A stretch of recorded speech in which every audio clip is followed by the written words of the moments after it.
आपके लिए वैराग्य कैसे आया और ये चंद्रेश उपाधि क्या कहलाती है?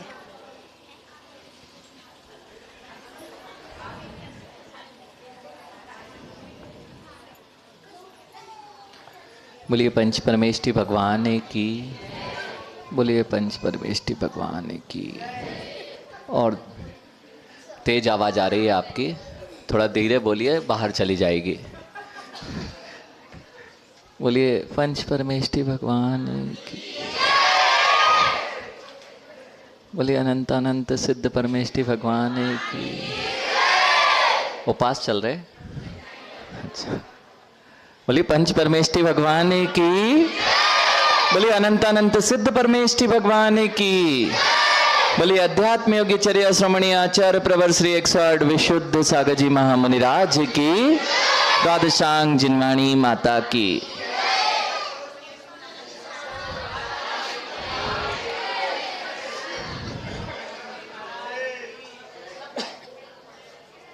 आप लोग घरों में रहते हैं और जब पुराना घर हो जाता है और कोई नया घर और बहुत आलीशान हो, बहुत सुपर हो और फ्री में मिल रहा हो, तो अपनाओगे कि नहीं?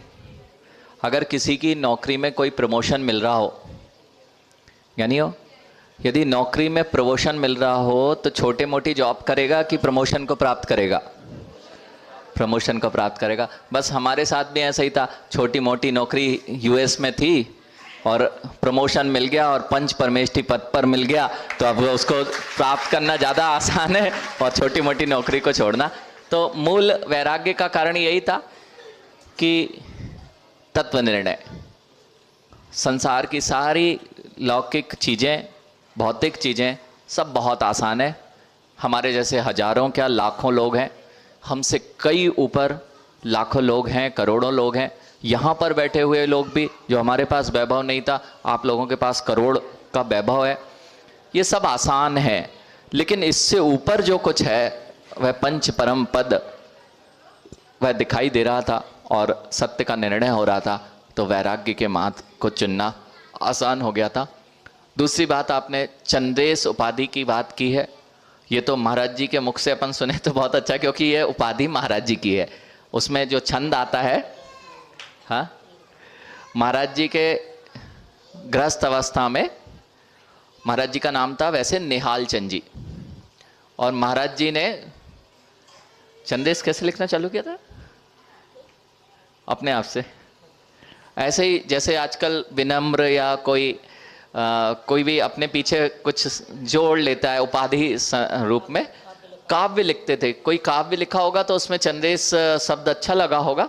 और महाराज जी, आपको ये पता नहीं होगा, बहुत सारे लोगों को नहीं पता होगा, महाराज जी महाकवि हैं। आज से ही नहीं, और साधना भी बहुत पुरानी है। दीक्षा भले ही अभी हुई हो, लेकिन गृहस्थ अवस्था में लगभग 42 साल से, सन 81 से, जब हमारा जन्म भी नहीं हुआ था, तब से महाराज जी एक आसन कर रहे हैं गृहस्थ अवस्था में।